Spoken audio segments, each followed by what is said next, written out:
Hello, my shining stars. How's it going? All good? Okay, amazing. तो हमने पिछली class में पार्ट 1 किया था चैप्टर 9 फाइनेंशियल मैनेजमेंट का. अगर आपने कर लिया है तो वेरी गुड. अगर नहीं किया है तो प्लीज पहले जाके वो कर लो so that we can continue with the chapter, क्योंकि आज हम पार्ट 2 करने वाले हैं. सो नोटबुक्स निकाल लो, आज की डेट डाल लो and let's start with part 2 of chapter 9 financial management. सबसे पहले समझेंगे कि फाइनेंशियल प्लानिंग होता क्या है. तो financial planning comprises of two words, financial and planning. Financial means पैसों से रिलेटेड और प्लानिंग हो गई उसकी प्लानिंग. मतलब ये बेसिकली बजटिंग ही है. तो डेफिनेशन के हिसाब से financial planning means deciding in advance, मतलब पहले से डिसाइड करना. हाउ मच मतलब कितना अमाउंट, एंड ऑन व्हाट मतलब किस चीज पे स्पेंड करना है according to the funds at your disposal. इसका मतलब है कि जितने आपके पास पैसे अवेलेबल हैं आप उस हिसाब से डिसाइड करते हो कि आप किस चीज पे कितना स्पेंड करना चाहते हो. ये सब आप एडवांस में डिसाइड करते हो. इस पूरी चीज को कहते हैं फाइनेंशियल प्लानिंग. अब आप एक डाउट पूछ सकते हो कि फाइनेंशियल प्लानिंग में और फाइनेंशियल मैनेजमेंट में क्या फर्क है. तो जैसा कि हमने चैप्टर 4 में कवर किया था, planning is a part of management. तो वैसे ही financial planning is a part of financial management. Financial management एक बहुत ही broad term है, उसके अंडर आता है financial planning. So what are the objectives of financial planning? Mostly दो ही main objectives हैं, जिसमें से पहला वाला तो बहुत obvious है कि आप financial planning कर क्यों रहे हो. इसलिए कर रहे हो ना कि आप इन एडवांस इसलिए प्लान कर रहे हो ना ताकि आपके पास जरूरत पड़ने पर इनफ फंड्स अवेलेबल हो. Right? Exactly. So to ensure the availability of funds whenever these are required. तो main objective of financial planning यही है कि sufficient funds मतलब जितनों की जरूरत है should be available for the company. अलग अलग purposes के लिए कि purchase करने हैं long term assets या day to day expenses meet करने हैं. तो financial planning ensure करती है timely availability, मतलब जब जरूरत हो टाइम पे अवेलेबल हो फंड्स. ऑल्सो ये ट्राई करती है ये स्पेसिफाई करने का कि सोर्स ऑफ फाइनेंस भी पता हो, ताकि जब किसी कंपनी को जरूरत है पैसों की, अगर उन्होंने एडवांस में प्लान कर लिया तो उनके पास इनफ फंड्स अवेलेबल होंगे एट द राइट टाइम. फिर दूसरा है to see that the firm does not raise resources unnecessarily. क्यों? क्योंकि फर्म के पास फालतू में पैसे होना है. फालतू में अगर फर्म पैसे रेज करेगी वो भी उतना ही बुरा है जितना बुरा है शॉर्टेज ऑफ फंड्स. तो excess funding is as bad as shortage of funds. क्यों? क्योंकि ये रिसोर्सेज की वेस्टेज में लीड करेगा ना. ऐसा इसलिए क्योंकि एग्जाम्पल लेते हैं, अगर एक फर्म डिबेंचर्स इशू करती है, मतलब वो लोन ले रही है, तो उन्हें उस पर इंटरेस्ट पे करना पड़ेगा. अब अगर उस फर्म को उन पैसों की जरूरत ही नहीं है तो वो पैसे रेज करके फालतू में इंटरेस्ट क्यों पे करे. ऑन द अदर हैंड अगर शेयर्स इशू करती है, मतलब अगर इक्विटी लेती है, तो उसका मतलब ये है कि वो अपना कंट्रोल डाइल्यूट कर रहे हैं फॉर नथिंग, क्योंकि उन्हें काम ही नहीं है उन फंड्स का. तो इसलिए मेक श्योर करना चाहिए कि फंड सिर्फ तब रेज किए जाए जब उनकी जरूरत हो. हम फिर नेक्स्ट टॉपिक पे आ जाते हैं, इंपॉर्टेंस ऑफ फाइनेंशियल प्लानिंग. तो फाइनेंशियल प्लानिंग क्यों इंपॉर्टेंट है, ये तो हमें पता है कि इंपॉर्टेंट है, पर क्यों है. तो पहला पॉइंट है कि it makes the firm well prepared to face the future. अब फ्यूचर तो किसी ने देखा नहीं है, पर हाँ फर्म फाइनेंशियल प्लानिंग करने के लिए फोरकास्टिंग करती है. ये आइडिया लगाती है कि फ्यूचर में क्या हो सकता है अंडर डिफरेंट बिजनेस सिचुएशंस. जैसे कि फॉर एग्जाम्पल एक कंपनी एक्सपेक्ट कर रही है कि 20% ग्रोथ इन सेल्स होगी नेक्स्ट ईयर में, पर ये भी हो सकता है ना कि सिर्फ 10% हो, या हो सकता है 30% हो जाए. तो ये डिफरेंट सिचुएशंस है कि 10% ग्रो किया या 20% ग्रो किया या 30% ग्रो किया. तो जो प्लानर्स होते हैं, जो फाइनेंशियल प्लानर्स होते हैं, वो बेसिकली एक ब्लूप्रिंट प्रिपेयर कर लेते हैं कि अगर ये सिचुएशन आई तो ये करेंगे, ये सिचुएशन आई तो ये करेंगे, वरना ये सिचुएशन आई तो ऐसे करेंगे, ताकि कंपनी बेटर प्रिपेयर्ड हो इसके लिए कि फ्यूचर में जो भी हो कंपनी थोड़ा बेटर प्रिपेयर्ड हो, ताकि कंपनी उससे बेटर रिस्पॉन्ड कर पाए उस बिजनेस सिचुएशन को. सेकेंड पॉइंट इसी से रिलेटेड है, जो कि है it helps in avoiding business shocks and surprises. तो जब एक कंपनी ने अच्छे से ब्लूप्रिंट प्रिपेयर किया होगा कि ये पॉसिबल ऑप्शन है कि ये हो सकता है, तो वो शॉक अवॉइड कर पाएंगे, सरप्राइजेस अवॉइड कर पाएंगे और बेटर प्रिपेयर्ड होंगे to face the future in different types of situations. अच्छा जी, नेक्स्ट आता है helps in proper utilisation of finance. तो ऑफ कोर्स जब भी आपके पास प्लान्स बने होंगे, आपने अच्छे से प्लानिंग करी होगी, तो उसके अकॉर्डिंगली आप रिसोर्सेज एलोकेट करोगे कि इस चीज़ के इतने पैसे डालने हैं, मेरे पास इतना बजट है, इतने पैसे हैं, तो इस चीज़ में मुझे इतने डालने हैं, इस चीज़ में मुझे इतने डालने हैं। तो आप अच्छे से वो प्लान कर पाओगे, जिसकी वजह से रिड्यूस होगी वेस्टेज और ड्यूप्लीकेशन ऑफ एफर्ट्स भी अवॉइड हो पाएगा। तो जो प्लानिंग में गैप्स हैं वो अच्छे से आप करेक्ट कर पाओगे, आप अच्छे से चीज़ें कर पाओगे अगर आपने फाइनेंशियल प्लानिंग ढंग से करी होगी तो। फिर नेक्स्ट आता है हेल्प्स इन कोऑर्डिनेशन। तो अब एक बिजनेस के मल्टीपल फंक्शंस होते हैं, करेक्ट? सेल्स होता है, मार्केटिंग होता है, एचआर होता है। जब आप फाइनेंशियल प्लानिंग अच्छे से करोगे तो आप उसी हिसाब से उन सारी डिपार्टमेंट्स में अच्छे से पैसे एलोकेट कर पाओगे। ये देख पाओगे कि किस डिपार्टमेंट को किस चीज़ की ज़रूरत है, कितने अमाउंट की ज़रूरत है, और उस हिसाब से एलोकेशन कर पाओगे।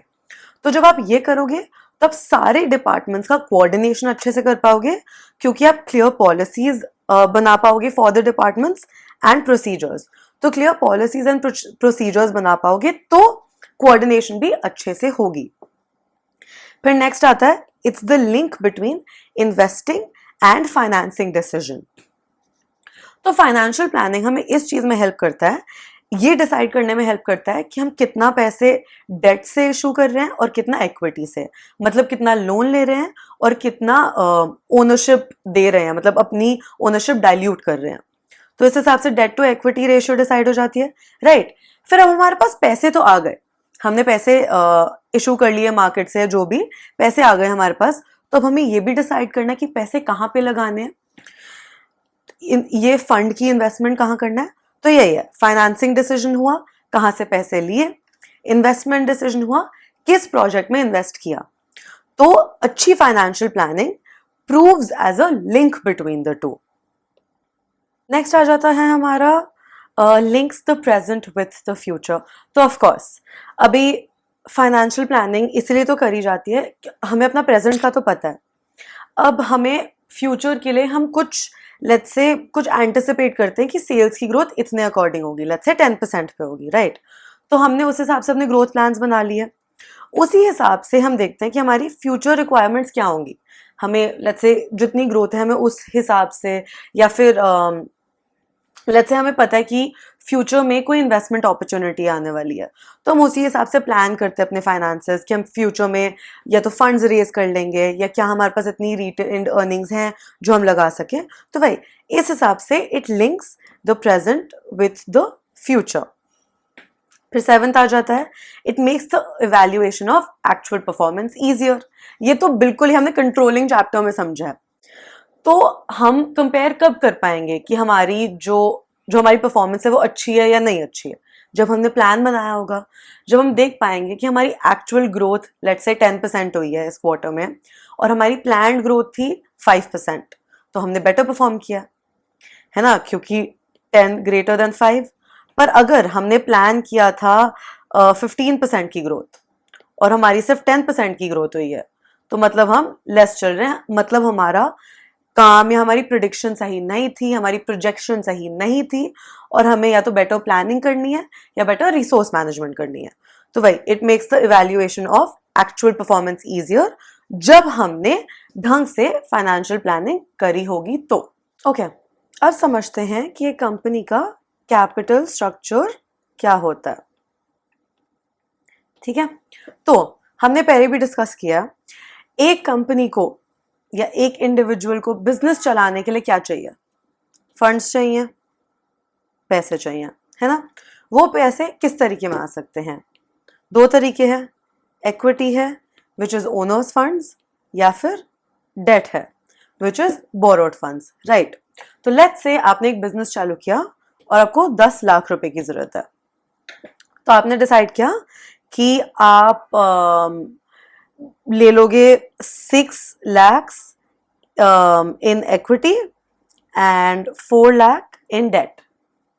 तो यही कैपिटल स्ट्रक्चर का मतलब है the proportion of debt and equity used for financing the operations of the business. मतलब बिजनेस को चलाने के लिए किस प्रपोर्शन में हमें डेट चाहिए और डेट एंड इक्विटी चाहिए, किस प्रपोर्शन में, उसे कहते हैं कैपिटल स्ट्रक्चर। इसका फॉर्मूला हो गया डेट अपॉन इक्विटी। ये एक रेशियो है, तो इसमें क्या हो गया, ये हो गया 4 लाख अपॉन 6 लाख, तो रेशियो क्या है 0.66:1। तो इसका मतलब हो गया कि हमें इस प्रपोर्शन में डेट टू इक्विटी चाहिए, 0.66:1 के प्रपोर्शन में हमें, ये हमारा कैपिटल स्ट्रक्चर है। अब कुछ भी आइडियल नहीं होता कैपिटल स्ट्रक्चर में, बहुत डिफिकल्ट है टू डिटरमिन कि आइडियल कैपिटल स्ट्रक्चर क्या है, पर एक अच्छे कैपिटल स्ट्रक्चर की प्रूफ ये है कि वो इंक्रीज करे वैल्यू ऑफ इक्विटी या फिर मैक्सिमाइज करे ओनर्स शेयर होल्डर्स की वेल्थ। तो वो जो भी ये काम कर लेगा वो एक अच्छा कैपिटल स्ट्रक्चर है हमारे लिए। अब हम समझेंगे कि फाइनेंशियल लेवरेज या ट्रेडिंग ऑन इक्विटी क्या होता है। ये बहुत सिमिलर तो है कैपिटल स्ट्रक्चर के, क्योंकि इसका फॉर्मूला वही है, डेट अपॉन इक्विटी, जो कैपिटल स्ट्रक्चर का फॉर्मूला है। Financial leverage refers to the proportion of debt in the overall capital. मतलब पूरे कैपिटल में कितना पोर्शन डेट है उसे कहते हैं ट्रेडिंग ऑन इक्विटी। अब डेट का फायदा क्या होता है किसी भी कंपनी को? डेट से क्या होता है, डेट को हम बोलते हैं चीपर सोर्स ऑफ फाइनेंस। तो चीपर सोर्स ऑफ फाइनेंस क्यों बोलते हैं? क्योंकि डेट पे इंटरेस्ट पे करना होता है। इंटरेस्ट जब जाता है तो टैक्स सेविंग होती है ना, जिसकी वजह से कंपनी के फंड्स और अर्निंग्स बढ़ जाती है। पर हाँ, डेट में हाई डिग्री ऑफ रिस्क तो होता है, पर उससे टैक्स सेविंग हो जाती है, वो चीपर सोर्स ऑफ फाइनेंस है, और उससे ईपीएस मतलब अर्निंग पर शेयर बढ़ जाता है। तो अभी अच्छे से समझते हैं एग्जाम्पल लेके। अब हम एनसीईआरटी की एक एग्जाम्पल से ही समझेंगे, ठीक है। तो 3 कंपनीज है हमारे पास, कंपनी ए, कंपनी बी और कंपनी सी, ठीक है। तो लेट्स से तीनों कंपनीज का टोटल कैपिटल है हमारे पास 30 lakh rupees. Total cap is 30 lakhs।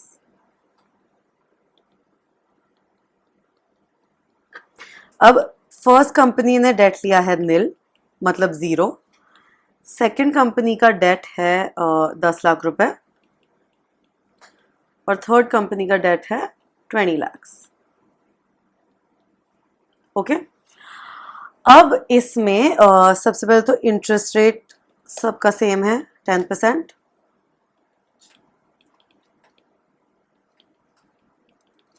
Tax rate सबका है 30%, ठीक है।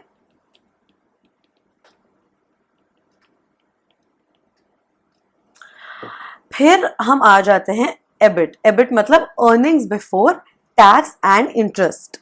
तो EBIT तीनों कंपनीज का हो गया 4 लाख रुपए।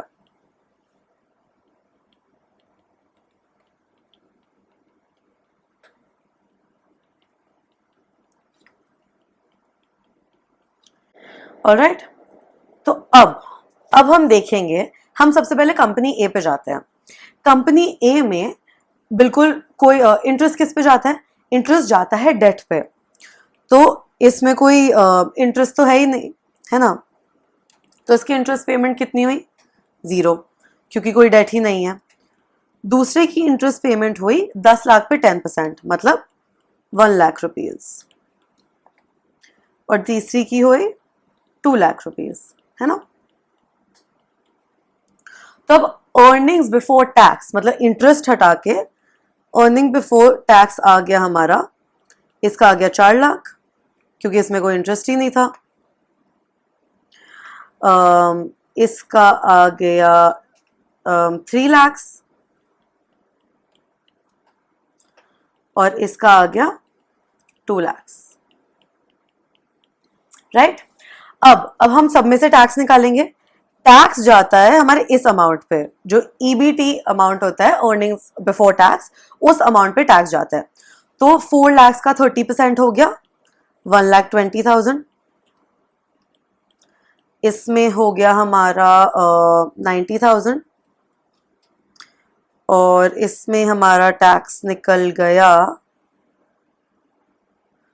सॉरी ये है टैक्स है हमारा, है ना, तो ये गया टैक्स और इसमें हमारा टैक्स कितना गया इस पे 60,000। तो अब अर्निंग आफ्टर टैक्स वो सबका फर्क आ गया, है ना। अर्निंग आफ्टर टैक्स इसमें हो गया हमारा 2,80,000, इसमें हो गया अर्निंग आफ्टर टैक्स 2,10,000 और इसमें हो गया 1,40,000। अब सबसे कम टैक्स किस में दिया गया? सबसे कम इसमें दिया गया ना, कंपनी सी, जिसमें सबसे ज्यादा डेट था।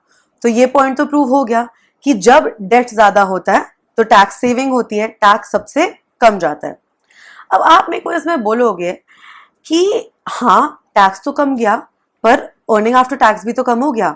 करेक्ट, पर हमने क्या समझा था कि प्रॉफिट का ऑब्जेक्टिव होता है शेयर होल्डर्स की वेल्थ बढ़ाना, है ना। इसमें जो फर्स्ट केस में कंपनी ए में डेट नहीं है, तो मतलब शेयर ज्यादा इशू किए हैं, है ना, कैपिटल रेज करने के लिए शेयर ज्यादा इशू किए हैं। अब लेट्स अज्यूम हमने 10 रुपए पे शेयर्स इशू किए थे, तो शेयर्स इशू हो गए हमारे ₹10 पर शेयर पे। तो इसमें नंबर ऑफ शेयर्स कितने हैं? इसमें हो गए 3 लाख, इसमें नंबर कितना हो गया? इसमें हमारा नंबर हो गया 2 लाख और इसमें नंबर ऑफ शेयर्स हो गए हमारे 1 लाख, है ना। तो अब ईपीएस क्या आएगी? ईपीएस होगा EAT upon number of shares. तो इसमें क्या हुआ? 2,80,000 अपॉन 3 लाख, तो अर्निंग पर शेयर हमारी कितनी हुई? 0.93। इसमें हमारा ईपीएस क्या होगा? 2,10,000 अपॉन 2 लाख, तो अर्निंग पर शेयर कितनी हुई? 1.05 और इसमें ईपीएस होगा 1,40,000 अपॉन 1 लाख, जो हुआ 1.4। तो ईपीएस सबसे ज्यादा किस में है? इसमें, है ना। टैक्स सबसे कम किस में दिया है? इसमें, कंपनी सी ने, है ना। तो क्या प्रूव हुआ कि डेट एक चीप सोर्स ऑफ फाइनेंस है, जिसकी वजह से टैक्स सेविंग होती है और ईपीएस बढ़ जाता है। अब मैंने तो डेट की बहुत तारीफें कर दी हैं कि debt cheaper source of finance है, उसमें टैक्सेस सेव होते हैं, ईपीएस बढ़ता है। तो क्या डेट हेल्पफुल है? ऑफ कोर्स डेट हेल्पफुल है, ये तो हमने डिस्कस कर ही लिया। पर इस पे एक कंडीशन है, जो क्या है? तो debt is helpful, yes, only when return on investment is greater than rate of interest। इसका मतलब क्या है? इसका मतलब यह है कि जो हम प्रोजेक्ट अंडरटेक करेंगे, जो उस पर रिटर्न आ रहा है, जो उस पर रिटर्न ऑन इन्वेस्टमेंट आ रहा है, अगर वो ज्यादा है रेट ऑफ इंटरेस्ट से, तो हाँ डेट बहुत हेल्पफुल है, डेट लेना चाहिए। पर अगर ऐसा नहीं है तो डेट नहीं लेना चाहिए। ये मैं आपको बिल्कुल एक मैथमेटिकल फॉर्मूला से प्रूव करके दिखाती हूँ, ठीक है। तो रिटर्न ऑन इन्वेस्टमेंट का फॉर्मूला होता है EBIT, earnings before interest and tax upon capital. तो इसमें EBIT हमारा क्या था? 4 लाख और हमारा कैपिटल क्या था? 30 लाख इंटू 100, और ये किया तो आया 13.33%। और हमारा रेट ऑफ इंटरेस्ट क्या था? हमारा रेट ऑफ इंटरेस्ट था 10%। तो क्योंकि हमारा रिटर्न ऑन इन्वेस्टमेंट जो कि है 13.33% इज ग्रेटर देन 10%, इसीलिए इस केस में डेट हेल्पफुल था, टैक्स कम पे करना पड़ा हमें और हमारी ईपीएस भी बढ़ गई। अब अगर हमारा return on investment lesser than हमारा रेट ऑफ इंटरेस्ट हो तो क्या होगा? जैसे फॉर एग्जाम्पल इसमें ले लेते हैं कि लेट्स से हमारा एबिट है 2 lakh rupees instead of 4 lakh, ठीक है।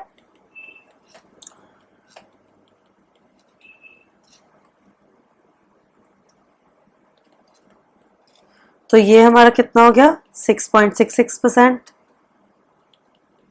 Which is lesser than 10%। 10% हमारा क्या था? Rate of interest.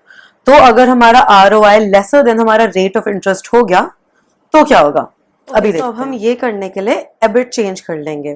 तो हमने पिछले वाले एग्जाम्पल में लिया था एबिट 4 लाख, तो हम इस बार लेंगे 2 लाख, तीनों केसेस में, ठीक है।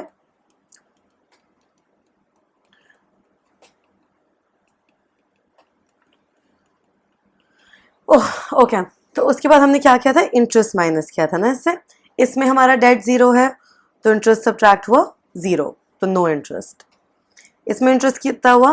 10% of 10 lakh which is 1 lakh, और इसमें इंटरेस्ट हुआ 10% of 20 lakh which is 2 lakh. Oh sorry, एक 0 एक्स्ट्रा डाल दिया है मैंने,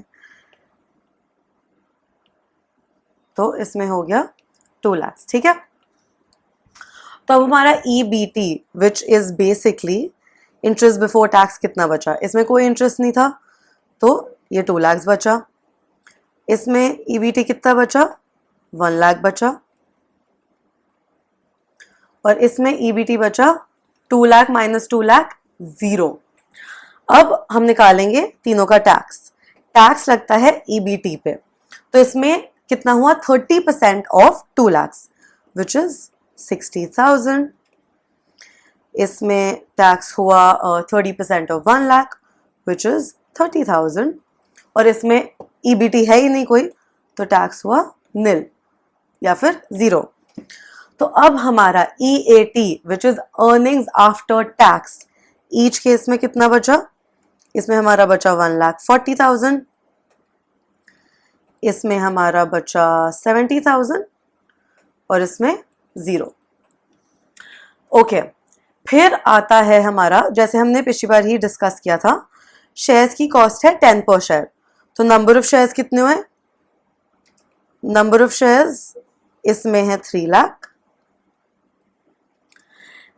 इस वाली में है हमारे 2 लाख, और इसमें है हमारे 1 lakh. Okay, finally EPS which is earning per share, जो होता है EAT upon number of shares, वो कितना हुआ इस केस में?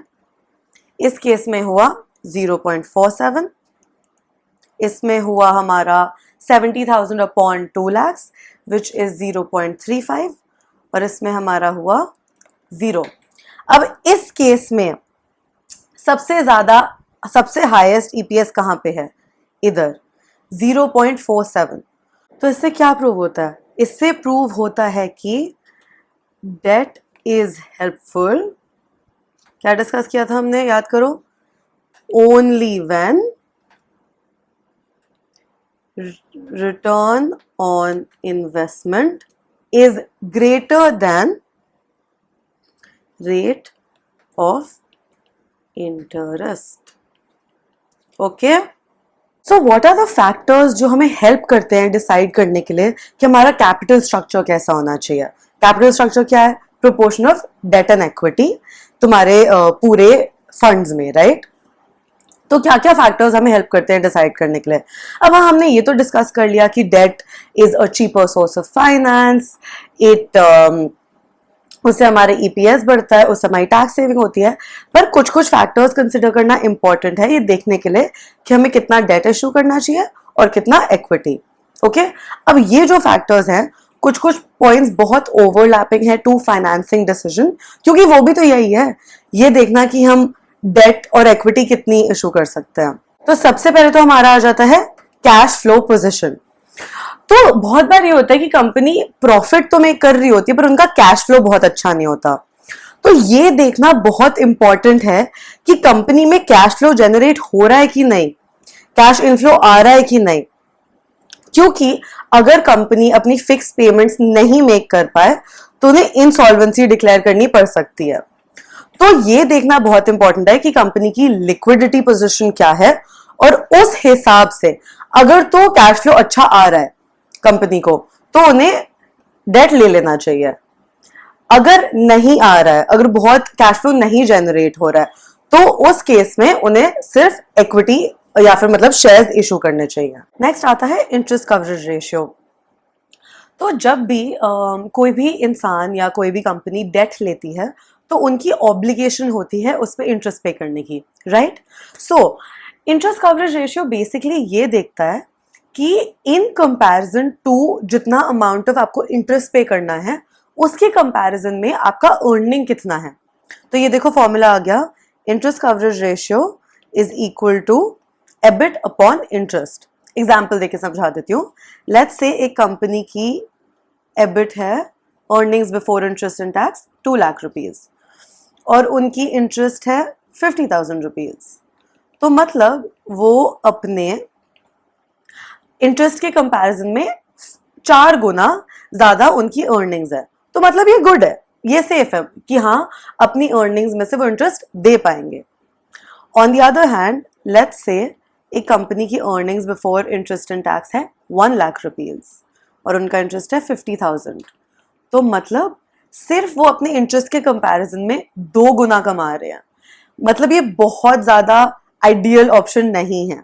तो इधर पढ़ते हैं, interest coverage ratio refers to the number of times companies earn before interest and tax to cover the interest payment obligation.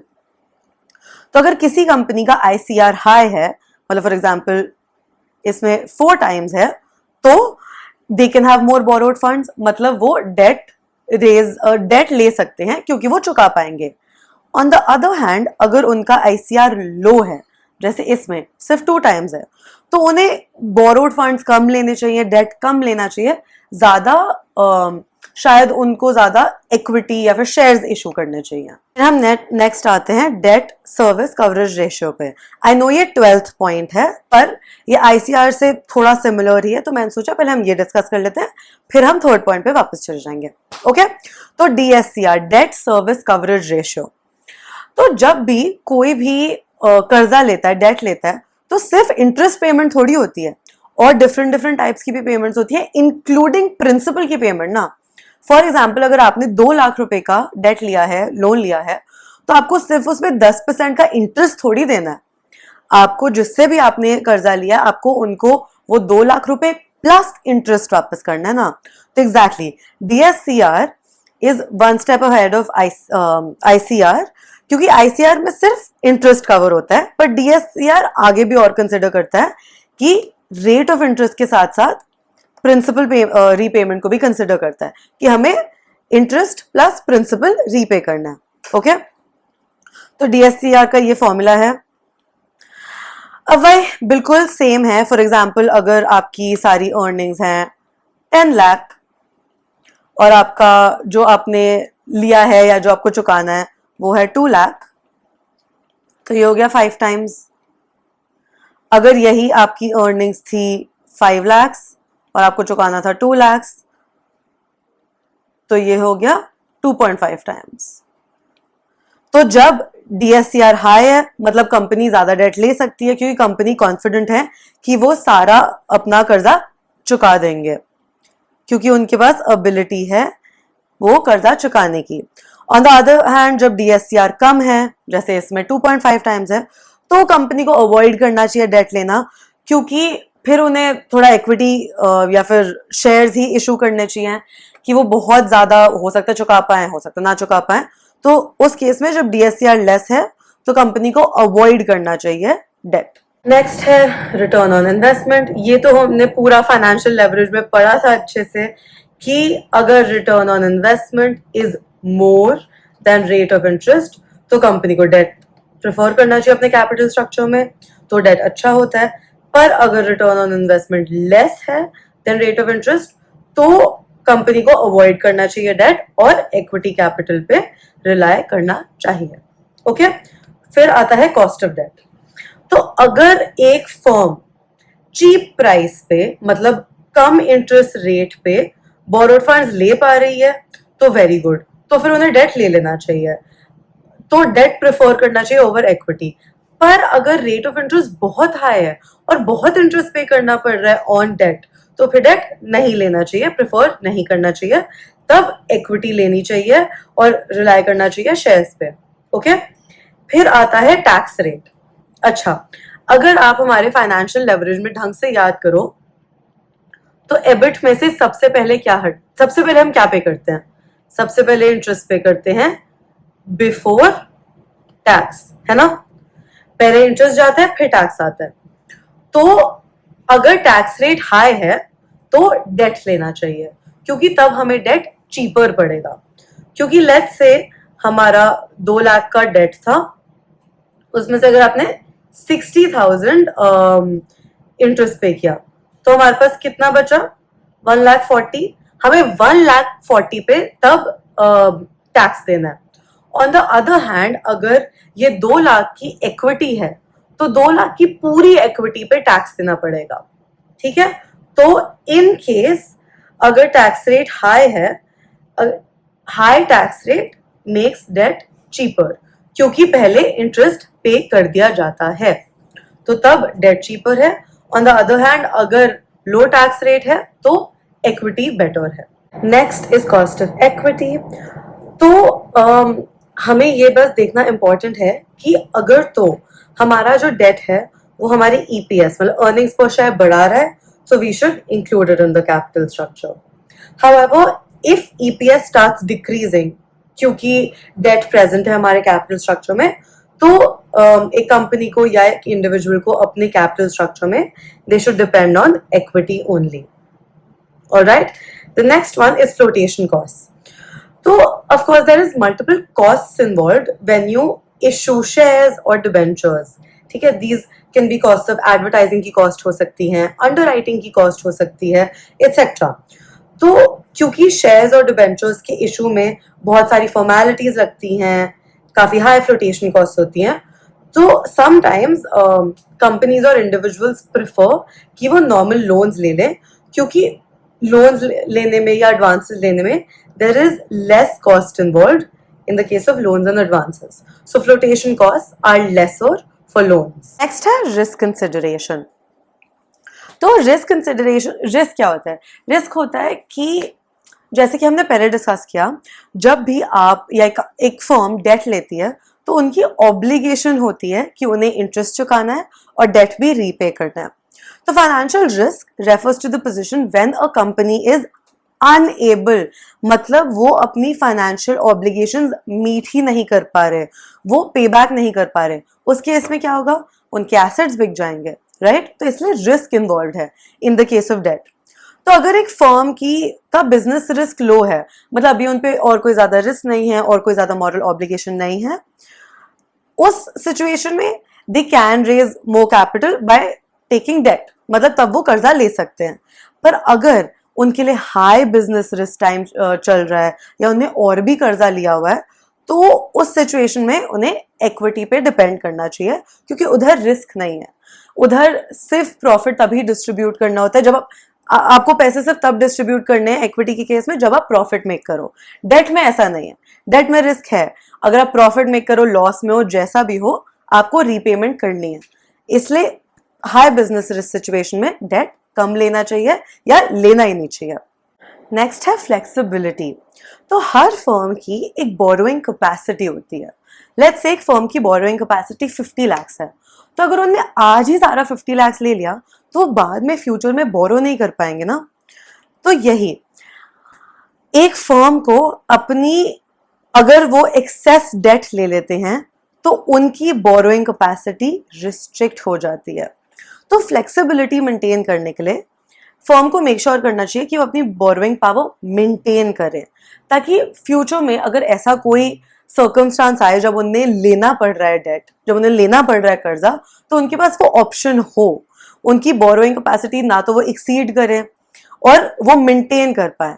तो डेट भी ध्यान से लेना चाहिए, देख के लेना चाहिए कि हाँ हमारी बोरोइंग कैपेसिटी के विद इन उसे कम ही लेना चाहिए, मतलब ताकि फ्लेक्सिबिलिटी मेंटेन रहे अनफोर्सीन सर्कमस्टांसेस के लिए। नेक्स्ट आ जाता है कंट्रोल। ये तो हमने पहले से डिस्कस किया हुआ है।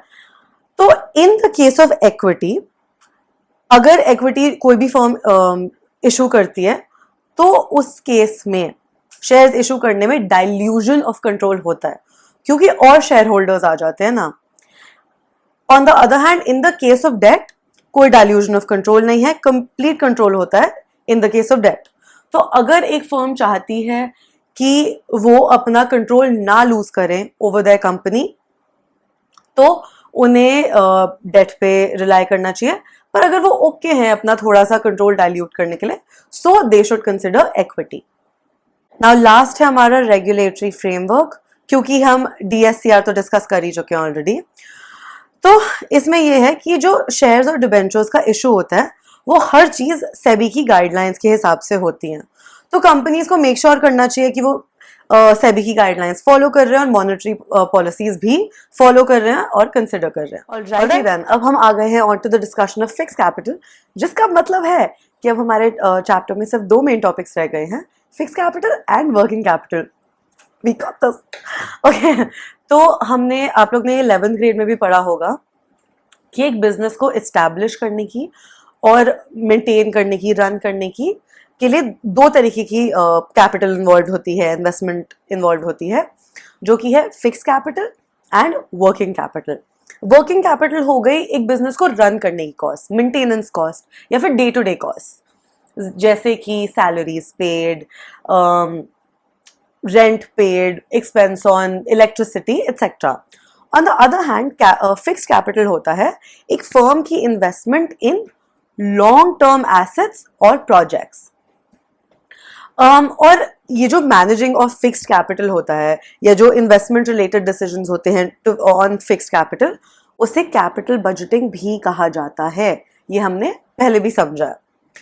और ये बहुत इंपॉर्टेंट है एक फर्म के लिए कि वो एक अच्छा कैपिटल बजटिंग डिसीजन ले, क्योंकि कैपिटल बजटिंग डिसीजंस अफेक्ट करते हैं एक फर्म की ग्रोथ को और प्रॉफिटेबिलिटी को। और फिक्स कैपिटल डिसीजंस इन्वॉल्व करते हैं बड़ी सारी, लाइक यही investment in long term assets, जैसे कि क्या क्या होता है, परचेज ऑफ लैंड हो गया, बिल्डिंग हो गया, प्लांट एंड मशीनरी। स्पेशली जो मैन्युफैक्चरिंग बिजनेसेस होते हैं वो हेविली इन्वेस्ट करते हैं अपनी मशीनरी में। Change of technology, expenditure of advertising campaign, research and development etcetera. मतलब बेसिकली जो भी लॉन्ग टर्म एसेट्स में इन्वेस्टमेंट है उसे कहते हैं फिक्स्ड कैपिटल।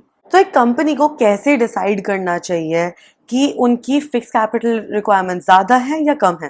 तो फैक्टर्स क्या हैं जो अफेक्ट करते हैं एक कंपनी की फिक्स कैपिटल रिक्वायरमेंट? पहला है नेचर ऑफ बिजनेस। तो एक कंपनी को ये समझना ज़रूरी है कि उनका टाइप ऑफ बिजनेस क्या है। वो हमें बहुत हेल्प करेगा टू अंडरस्टैंड कि उन्हें ज़्यादा फिक्स कैपिटल चाहिए या कम फिक्स कैपिटल चाहिए। फॉर एग्जाम्पल, अगर आपकी एक मैन्युफैक्चरिंग कंपनी है ना, कुछ मैन्युफैक्चर कर रहे हो, तो उस केस में आपको ज़्यादा फिक्स कैपिटल लगेगा, है ना, क्योंकि आप मैन्युफैक्चरिंग में हो तो उसमें आपको ज़्यादा मशीनरी लगेगी, मे बी ज़्यादा लैंड भी लगे। ऑन द अदर हैंड, अगर आपकी ट्रेडिंग कंपनी है या फिर आप लोगों से चीज़ें खरीदते हो, थोड़ा सा उसमें एडिशन करते हो और आगे बेच देते हो, तो उसमें आपको ज़्यादा प्लांट की, मशीनरी की ज़रूरत नहीं है। तो नेचर ऑफ बिजनेस अंडरस्टैंड करना बहुत इंपॉर्टेंट है। फिर आ जाता है स्केल ऑफ बिजनेस। स्केल मतलब आपका बिजनेस कितना बड़ा है, कितने लार्ज स्केल पे ऑपरेट कर रहा है। अगर बिगर है स्केल, लार्जर है स्केल, तो ज्यादा फिक्स कैपिटल चाहिए। अगर स्मॉल स्केल है तो of course less amount of fix capital चाहिए, क्योंकि लेस मशीनरी चाहिए, लेस फिक्स्ड एसेट्स चाहिए। थर्ड है टेक्निक ऑफ प्रोडक्शन। तो 2 तरीके की टेक्निक्स होते हैं ऑफ प्रोडक्शन, एक होती है कैपिटल इंटेंसिव, एक होती है लेबर इंटेंसिव। तो फॉर एग्जांपल इंडिया में जो एग्रीकल्चरल सेक्टर है वो लेबर इंटेंसिव है। उसका मतलब क्या, कि मतलब ज्यादा लेबर की जरूरत है। On the other hand capital intensive होती है जब ज्यादा फिक्स कैपिटल की रिक्वायरमेंट होती है। जैसे कुछ मैन्युफैक्चरिंग कंपनीज में बहुत ज्यादा मशीन हैवी रिक्वायरमेंट है, तो उस केस में जो कैपिटल इंटेंसिव टेक्निक होती है वैसी कंपनीज ज्यादा फिक्स कैपिटल में इन्वेस्ट करती हैं, ज्यादा मशीनरी में इन्वेस्ट करती हैं, तो उनकी फिक्स कैपिटल इन्वेस्टमेंट हायर होती है। फिर नेक्स्ट आता है टेक्नोलॉजिकल अपग्रेडेशन। तो कुछ इंडस्ट्रीज होती हैं, कुछ सेक्टर्स होते हैं जिसमें काफी फ्रीक्वेंटली टेक्नोलॉजिकल अपग्रेडेशन होता है, फास्ट होता है टेक्नोलॉजिकल अपग्रेडेशन, काफी फ्रीक्वेंट होता है। तो उस केस में ज्यादा अमाउंट इन्वेस्ट होता है इन फिक्स्ड कैपिटल, क्योंकि वो बार बार अपनी मशीनरी या अपनी टेक्नोलॉजी या फिर अपना सॉफ्टवेयर अपडेट करते रहते हैं। ऑन द अदर हैंड, जिन कंपनीज में टेक्नोलॉजिकल अपग्रेडेशन स्लो है वहां पे लेस और फिक्स कैपिटल चाहिए, क्योंकि वो ओल्ड मशीनरी से मेक डू कर सकते हैं, उनका काम चल सकता है।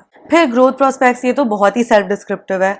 अगर आप प्लान कर रहे हो अपनी कंपनी बढ़ाने का, मतलब प्रोडक्शन बढ़ाने का सोच रहे हो, या फिर न्यू मशीनरी खरीदने का सोच रहे हो, या फिर न्यू लैंड खरीदने का सोच रहे हो, बिल्डिंग खरीदने का सोच रहे हो, तो ज्यादा फिक्स कैपिटल की जरूरत होगी इन द अभी या फिर इन द नियर फ्यूचर।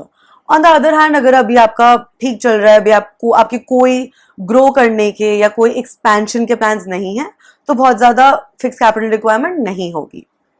फिर आता है availability of finance and leasing. तो बहुत बार कंपनीज क्या करती हैं, मशीनरी खरीदने की जगह ना लीज कर लेती हैं। लीज मतलब रेंट कर लेती हैं, ताकि उन्हें एकदम से बहुत सारे पैसे ना डालने पड़े in the machinery. Let's say कुछ 1 करोड़ की मशीन है और वो आपको मंथली अच्छे प्राइस पे मिल रही है, लेट्स से 1 लाख, 2 लाख, 3 लाख, 4 लाख के आपको रेंट पे मिल रही है। तो हो सकता है कि आप रेंट ही कर लो इंस्टेड ऑफ इतना सारा फिक्स कैपिटल में अमाउंट डालने की जगह, राइट। पर अगर लीजिंग फैसिलिटी है ही नहीं, आपको खरीदना ही पड़ रहा है, या फिर जो रेंट है वो ही बहुत एक्सपेंसिव है, तो उस सिचुएशन में आप मशीन खरीद ही लोगे, पर तब आपकी फिक्स कैपिटल रिक्वायरमेंट बढ़ जाएगी। फिर डाइवर्सिफिकेशन। डाइवर्सिफिकेशन का मतलब होता है अपनी प्रोडक्ट रेंज बढ़ाना, मतलब और प्रोडक्ट्स प्रोड्यूस करने लग जाना। फॉर एग्जाम्पल, आप एक कंपनी हो जो हैंडबैग्स प्रोड्यूस करते हैं, राइट। तो आपको एक्स अमाउंट ऑफ मशीनरी चाहिए। अब आपने सोचा कि हम इयररिंग्स भी बेचना चालू कर देते हैं, ज्वेलरी बेचना चालू कर देते हैं, तो आपको और मशीनरी चाहिए, और तरीके की मशीनरी चाहिए। तो एग्जैक्टली जैसे ही आपने डिसाइड किया कि आप डाइवर्सिफाई करना चाहते हो, तो आपकी जैसे as you produce more products, क्या ज्यादा जरूरत होगी, मशीनरी की ज्यादा जरूरत होगी। उसका क्या मतलब है, मोर फिक्स्ड कैपिटल। बस वेरी सिंपल। अब आ जाता है लास्ट, जो कि है level of collaboration and joint ventures. तो बहुत बार क्या होता है ना, कंपनीज चाहती हैं कि अब वो मशीनरी तो खरीदना चाहती हैं, पर बहुत एक्सपेंसिव पड़ रही होती है मशीनरी, तो वो सोचती हैं कि सेम टाइप का और कौन सी कंपनीज ये काम कर रही है।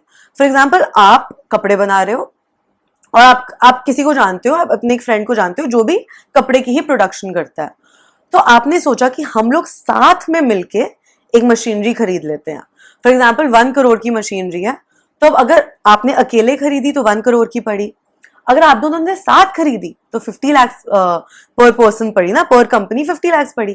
तो एग्जैक्टली तो जॉइंट वेंचर या कोलैबोरेशन में आके जब कंपनीज परफॉर्म करती हैं कोलैबोरेशन, तो उन्हें लेस फिक्स कैपिटल की जरूरत होती है, क्योंकि वो प्लांट को और मशीनरी को शेयर कर सकते हैं, और जब शेयर करेंगे तो उन्हें सस्ता पड़ेगा भाई। पर अगर एक कंपनी चाहती है कि नहीं भाई, मैं तो खुद ही, आप चाहते हो कि नहीं मैं खुद ही मशीनरी खरीदना चाहती हूँ और खुद ही उसकी प्रोडक्शन करना चाहती हूँ, तो ठीक है, फिर आपकी हायर होएगी fix capital requirement. Moving on to working capital, ये हमने ऑलरेडी डिस्कस कर लिया था। Working capital is the capital required for the smooth day to day operations of the business, उसे कहते हैं वर्किंग कैपिटल। जो रोज की मेंटेनेंस कॉस्ट लगती है, बिजनेस की रनिंग कॉस्ट लगती है, वर्किंग कैपिटल है, ठीक है। वर्किंग कैपिटल का फॉर्मूला है current assets minus current liabilities. अब आपने करंट एसेट्स और करंट लायबिलिटीज पढ़े ही हुआ है।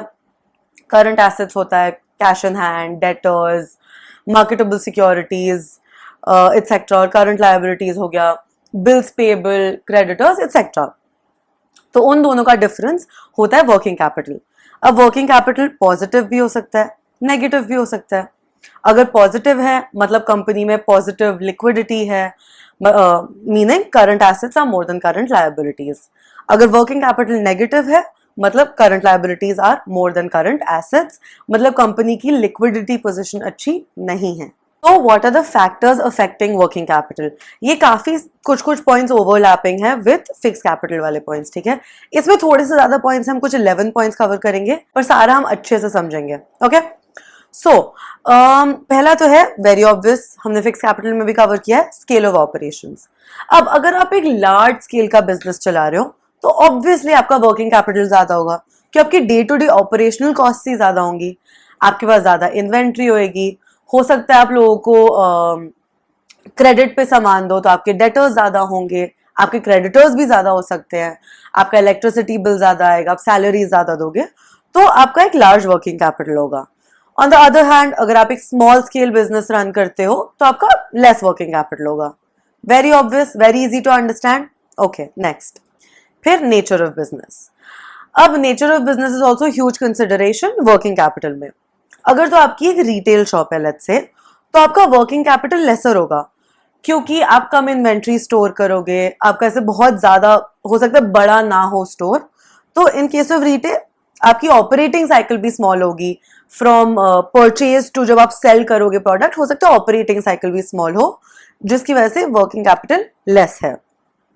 फिर अगर आप एक होलसेलर हो तो एक रिटेलर की कंपैरिजन में आपके पास बहुत ज्यादा कैपिटल होगा, क्योंकि आप बहुत ज्यादा इन्वेंट्री रखोगे, लार्ज स्टॉक आपको रखना पड़ेगा, क्योंकि आपके पास बहुत सारे रिटेलर्स आएंगे, आपका लेंथ ऑफ ऑपरेटिंग साइकिल भी बढ़ सकता है, और हो सकता है आप ज्यादा लोगों को क्रेडिट पे सामान दो, और वो पूरा प्रोसेस भी लंबा होगा, जिसकी वजह से in comparison to retail shops आपको ज्यादा कैपिटल की जरूरत होगी।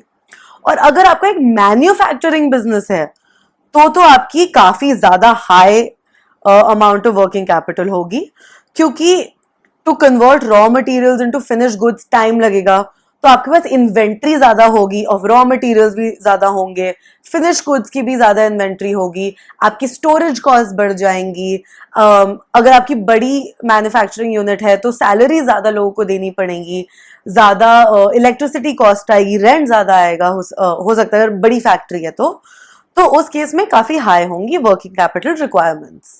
नेक्स्ट है बिजनेस साइकिल फ्लक्चुएशंस। तो बिजनेस साइकिल में बूम होता है और डिप्रेशन होता है। बूम टाइम वो होता है जब ज्यादा डिमांड है मार्केट में प्रोडक्ट्स की, तो जब ज्यादा डिमांड है मतलब ज्यादा प्रोडक्शन है, मतलब कंपनीज को ज्यादा स्टॉक रखना पड़ेगा, जिसकी वजह से वर्किंग कैपिटल रिक्वायरमेंट्स ज्यादा होती हैं, मोर होती हैं। ऑन द अदर हैंड अगर डिप्रेशन पीरियड है, मतलब तब डिमांड फॉर प्रोडक्ट लेसर है, तो companies mostly lesser inventories maintain करती हैं और उनके डेटर्स भी लेसर होते हैं, जिसकी वजह से वर्किंग कैपिटल रिक्वायरमेंट्स लेस होती हैं। नंबर 4 है seasonal factors. So there are certain products जिनकी demand throughout the year almost same ही रहती है। For example let's say pens, जिनकी demand almost throughout the year consistent रहेगी, तो उस केस में ऐसे प्रोडक्ट्स की वर्किंग कैपिटल रिक्वायरमेंट कांस्टेंट रहेगी। Alright, on the other hand there are products जिनकी demand in the market is seasonal. Let's say air conditioners की demand in the market is more during summer months and lesser during winter months. तो ऐसे products के case में जिस time पे peak season का time होता है या ड्यूरिंग द सीजन का टाइम, उन प्रोडक्ट्स की डिमांड क्योंकि हायर है तो वर्किंग कैपिटल रिक्वायरमेंट भी हायर रहेगी। On the other hand off season के टाइम पे वर्किंग कैपिटल रिक्वायरमेंट भी कम रहेगी, क्योंकि उनका स्टॉक कम चाहिए, जिसकी वजह से उनकी इन्वेंट्री कम मेंटेन्ड है बाय द सप्लायर्स। नेक्स्ट आता है प्रोडक्शन साइकिल। तो हर एक प्रोडक्ट की एक प्रोडक्शन साइकिल होती है। प्रोडक्शन साइकिल का मतलब क्या है? It is the time span between receipt of raw materials, मतलब वो टाइम जिसके बीच में आपके पास as a producer raw material आएगा और आप उसे कन्वर्ट करोगे इनटू फिनिश्ड गुड्स। तो ये लंबी साइकिल होती है ना, रॉ मटेरियल आएगा, फिर उसका प्रोसेस होगा, फिर उसके बाद फिनिश्ड प्रोडक्ट बनेगा। तो ऐसे कुछ प्रोडक्ट्स की प्रोडक्शन साइकिल थोड़ी ज्यादा लंबी होती है। Let's say production of textiles थोड़ी लंबी प्रोसेस होती है, ठीक है। तो जिस भी प्रोडक्ट की प्रोडक्शन साइकिल लंबी है उसमें वर्किंग कैपिटल ज्यादा चाहिए होगा। क्यों चाहिए होगा वर्किंग कैपिटल ज्यादा?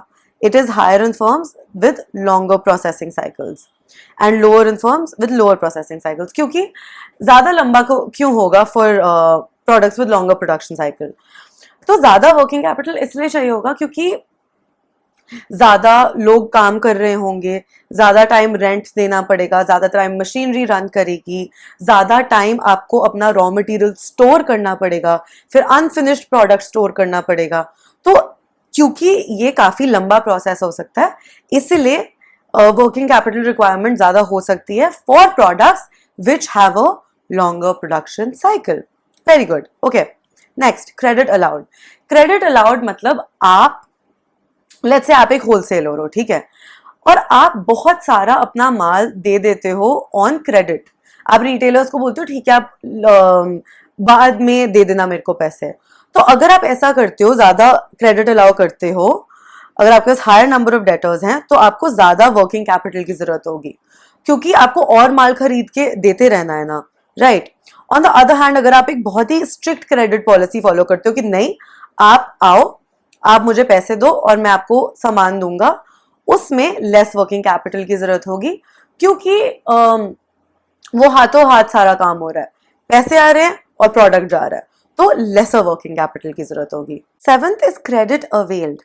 तो क्रेडिट अलाउड होता है कि आप किसी को कितना क्रेडिट दे रहे हो, कितना उधार दे रहे हो। क्रेडिट अवेल्ड है कि आप कितनी आसानी से किसी से उधार ले सकते हो। ओके, सो क्रेडिट अवेल्ड एक और फैक्टर है क्रेडिट पॉलिसी ये देखने के लिए कि किसी कंपनी को, किसी इंडिविजुअल को कितना वर्किंग कैपिटल चाहिए होगा। तो अगर आप इजीली उधार ले सकते हो रॉ मटेरियल्स का या पैसों का, तब आपको वर्किंग कैपिटल कम रखना पड़ेगा, क्योंकि तब आपको जब भी जरूरत होगी आप वो पैसे या वो रॉ मटेरियल्स अरेंज कर सकते हो उधार पे। ऑन द अदर हैंड, अगर आपके सप्लायर्स आपको इजीली क्रेडिट नहीं देते हैं, then you will need more working capital, ताकि पैसों के टर्म्स में, ताकि आप अपने जिनको आप पैसे ओ करते हो उनको आप पे कर सको, और मटेरियल्स के टर्म में कि अगर आपको कुछ प्रोडक्शन करनी है और आपको उधार पे नहीं मिल रहा है सामान, तो आपके पास उस प्रोडक्शन के सामान की इन्वेंट्री हो। तो आपको ये मेक श्योर करना है कि अगर क्रेडिट आप इजीली अवेल कर सकते हो तो वर्किंग कैपिटल कम रखा जा सकता है। अगर आप क्रेडिट इजीली अवेल नहीं कर सकते हो तो वर्किंग कैपिटल हाई रहेगा। फिर आती है ऑपरेटिंग एफिशिएंसी। ऑपरेटिंग एफिशिएंसी का ये मतलब है कि आपकी फर्म, आपकी कंपनी, आपके एम्प्लॉयज कितने अच्छे से काम कर रहे हैं। तो अगर तो कम से कम वेस्टेज हो रही है और हाई ऑपरेटिंग एफिशिएंसी है, तो उस केस में less amount of working capital चाहिए होगा। और अगर आपकी फर्म की लो डिग्री ऑफ एफिशिएंसी है, तो आपको हाई वर्किंग कैपिटल चाहिए होगा, मोर वर्किंग कैपिटल चाहिए होगा। फिर आता है ग्रोथ प्रोस्पेक्ट्स। ये हमने फिक्स कैपिटल में भी डिस्कस किया था। तो अगर आपकी कंपनी प्लान कर रही है to grow and expand right now और इन द नियर फ्यूचर, तो आपको मोर वर्किंग कैपिटल की जरूरत होगी। क्यों? क्योंकि अगर आप एक्सपैंड करना चाहते हो तो ऑफ कोर्स आप प्रोडक्शन का स्केल बढ़ाओगे, और प्रोडक्शन का स्केल बढ़ाने का मतलब है ज्यादा रॉ मटेरियल्स चाहिए होंगे, शायद ज्यादा लेबरर्स चाहिए हो, ज्यादा इनपुट्स चाहिए हो, तो इसलिए हायर वर्किंग या मोर वर्किंग कैपिटल होगा। देन नेक्स्ट है अवेलेबिलिटी ऑफ रॉ मटेरियल्स। तो अगर आपका जो भी काम है उसके लिए जो भी आपको रॉ मटेरियल्स चाहिए, वो अगर इजीली अवेलेबल है, रेडी सप्लाई है रॉ मटेरियल्स की, इजीली अवेलेबल है, तो फर्म्स कैन मैनेज कि उन्हें बहुत ज्यादा वर्किंग कैपिटल नहीं चाहिए हो, क्योंकि उन्हें बहुत ज्यादा need not maintain a lot of inventory. On the other hand, अगर आप कुछ ऐसा काम करते हो जिसमें raw materials are not easily available, तो आपको लार्ज इन्वेंट्री रखनी चाहिए, लार्ज स्टोर ऑफ इन्वेंट्री रखना चाहिए, जिसकी वजह से मोर वर्किंग कैपिटल की रिक्वायरमेंट होगी। And the last one is level of competition. So आपने बहुत बार देखा होगा, जैसे किराना शॉप्स होती हैं, राइट, कि एक ही लाइन में से 3-4 शॉप्स हैं। तो अगर आपका लेवल ऑफ कंपटीशन हाई है, मतलब बगल में, आसपास में जो शॉप्स हैं वो सेम चीजें ऑफर कर रही हैं, तो आपको हमेशा हमेशा अच्छा सप्लाई गुड्स का ऑन टाइम रखना पड़ेगा अपने पास। क्योंकि अगर आपने नहीं रखा, अगर कोई भी कस्टमर आया, आपके पास कुछ सामान नहीं है, तो वो आपके बगल वाले की शॉप पे चले जाएगा अगर उन्हें वहां मिल गया तो, and they will forever become a customer of their store. On the other hand, अगर आपकी मोनोपोली है, देयर इज अ प्रोडक्ट सिर्फ आप सेल करते हो मार्केट में, तो आपको बहुत हाई वर्किंग कैपिटल रखने की जरूरत नहीं है, क्योंकि तब तो और लोग सेल ही नहीं कर रहे ना वो मार्केट में, तो कोई भी कस्टमर आएगा वो सिर्फ आप ही के पास आएगा. So in case of high competition, you have to make sure that you are supplying goods on time. And with that, you all can keep your pens down because we are done with the chapter. Amazing. I'm so proud of you guys. With this, हमारा पूरा chapter 9 finish हो गया है. You know the drill. If you have any doubts, what are you going to do? The comment section is always open for you. Any doubts you have, please feel free to ask me. Other than that, once you're done reviewing both the videos properly, you're going to go to the web app, जिसका link down in the description box है.